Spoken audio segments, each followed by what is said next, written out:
Praise the lord. ఈరోజు మనకు వేగ కృప ధ్యానార్థం మత్తయి సువార్త 4:19-20 ఆయన నా వెంబడి రండి, నేను మిమ్మల్ని మనుషులను పట్టు జాలరుగా చేతునని వారితో చెప్పాను.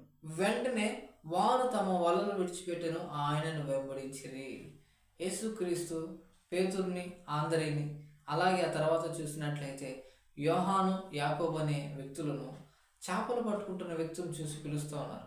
వారి అందం చూడలేదు, వారి యొక్క చదువు చూడలేదు, వారి గుణం చూడలేదు, ఏమీ చూడలేదు.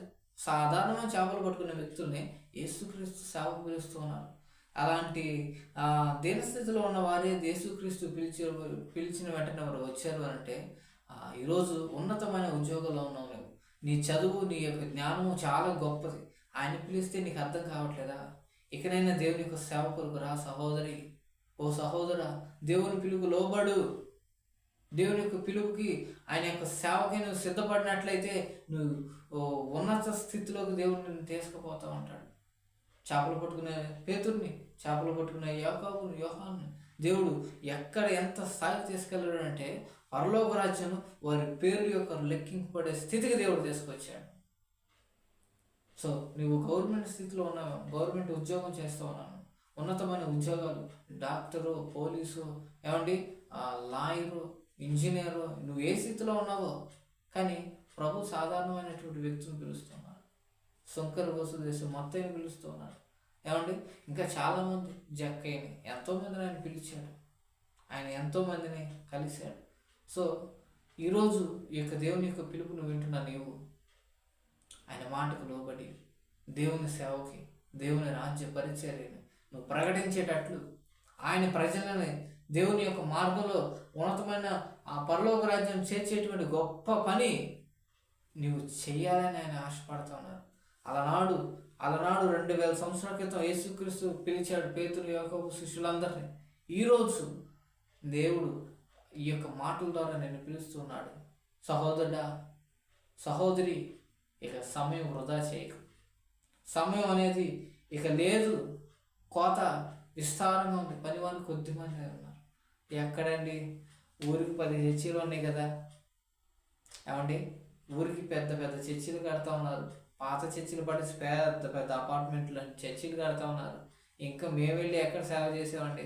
నాకు ఒక అతను, నేను బైబిల్ ట్రైనింగ్ కోసం అని చెప్పి వెళ్తే ఒక అతను, పాస్టర్ గారు ఎట్లా అన్నాడు, నువ్వు సేవకి ఎందుకు వచ్చావు?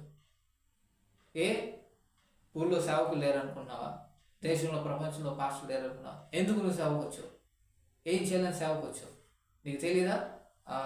ఉపదేశకుల కంటే బోధకులకి ఎక్కువగా శ్రమ ఉంటుందని, విశ్వాసం కంటే సేవకుడికి ఎక్కువ తీర్పు ఉంటుందని నీకు తెలీదా అని చెప్పి అన్నాడు. నాకు భయం వేసి, ఓరి బాబు, నేను ట్రైనింగ్ చేద్దాము, నేను వస్తే ఏనంటే నన్ను ఎట్లా భయపెడుతున్నాడు అనుకోను. కానీ మనుషులు అనుకున్నాను, బయటికి మాత్రం ఉంటే చెప్పాను. దేవుడు నన్ను పిలిచింది నిజం. పిలిచిన వారు అనేకులు, కానీ ఏర్పరచబడిన వారు కొందరే. నాకు స్పష్టంగా దేవుడు నాతో 3 సార్లు మాట్లాడాడు.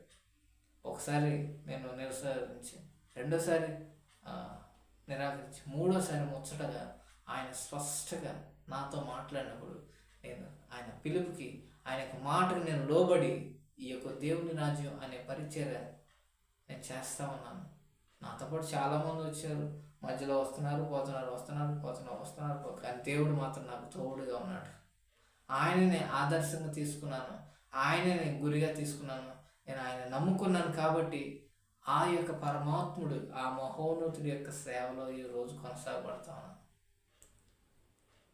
ప్రియ సహోదరుడా, ప్రియ సహోదరి, దేవుని రాజ్య పిలుపు ఈరోజు నీతో మాట్లాడుతూ ఉంది.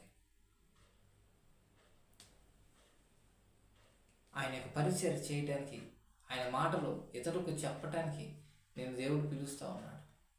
రా, కలిసి దేవుని యొక్క రాజ్యం, ఆయన యొక్క నీతిని ప్రకటించి పరలోక రాజ్యానికి వారసులుగా అనేక మందిని మార్చుతాం. God bless you. దేవుడు మిమ్మల్ని అందరిని దీవించి ఆశీర్వదించుగాక.